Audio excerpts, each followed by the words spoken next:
नमस्कार मित्रों, आप सभी का स्वागत है हमारे चैनल वैदिक ज्ञान में। आज बात करेंगे डाकिनी और शकीनी सिद्धि के बारे में। कौन होती है डाकिनी शाकिनी? डाकिनी शाकिनी का रहस्य क्या है? चलिए आज शक्ति और डाकिनी से जुड़ी जरूरी सारे बातें आपको बताएंगे। डाकिनी की मौजूदगी का उल्लेख हमारे तंत्र शास्त्र के साथ साथ हमारे हिंदू पौराणिक ग्रंथों में भी मिलती है।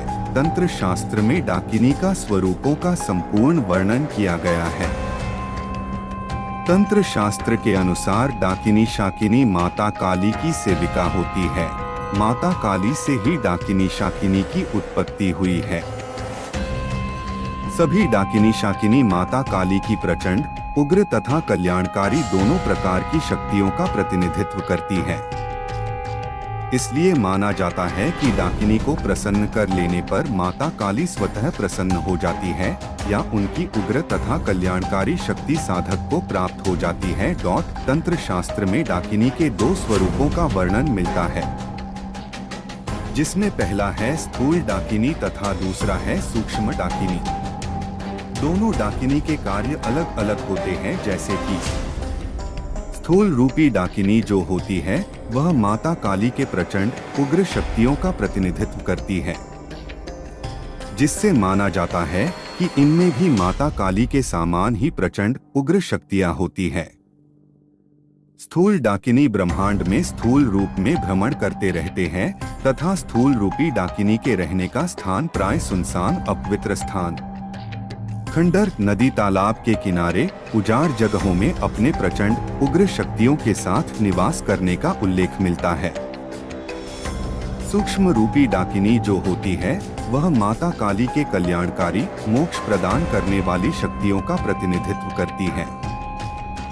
सूक्ष्म रूपी डाकिनी प्राणियों के कुंडलिनी मूलाधार चक्र के बीचों बीच के स्थान में निवास करती है। तंत्र शास्त्र में स्थूल डाकिनी की स्वरूप की व्याख्या इस प्रकार मिलती है कि स्थूल रूपी डाकिनी स्त्री रूपी भयंकर तामसी काले वस्त्र धारण किए डरावने स्वरूप वाली होती है। लेकिन यह डाकिनी साधक से सामने सर्वप्रथम अत्यंत सुंदर मनमोहक रूप में सामने आती है ताकि साधक का साधना भंग हो जाए।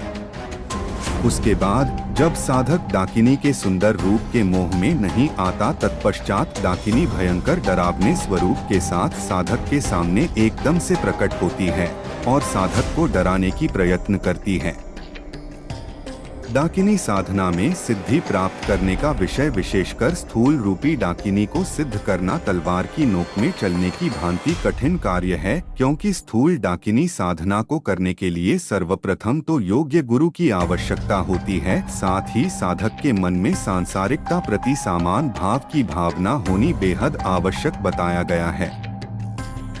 तभी जाकर साधक डाकिनी की प्रचंड उग्र शक्ति को नियंत्रित कर धारण कर सकता है, अन्यथा यही शक्ति साधक के मृत्यु का कारण बन जाती है।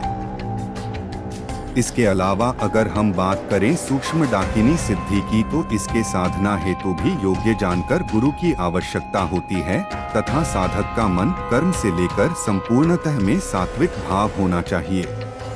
तब जाकर साधक अपनी इंद्रियों को वश में कर उच्च योगिक क्रियाओं तथा विविध प्रकार की प्राणायाम की मुद्राओं को करके सूक्ष्म डाकिनी को सिद्ध कर सकता है।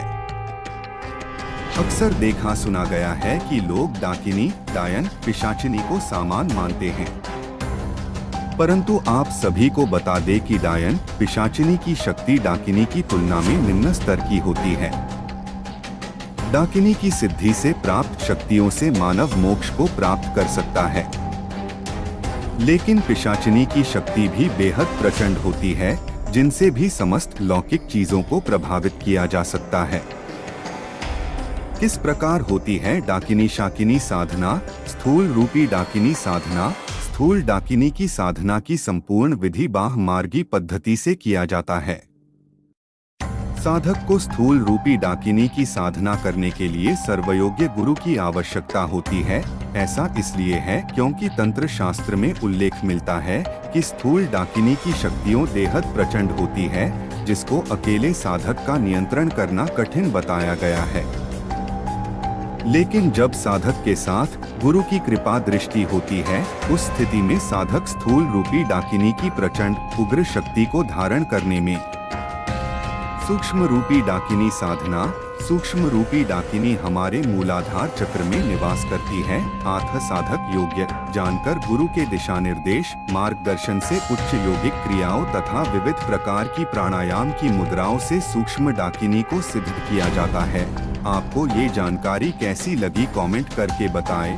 बाकी चैनल को सब्सक्राइब और वीडियो को लाइक करें। मिलते हैं आपसे अगली वीडियो में। धन्यवाद।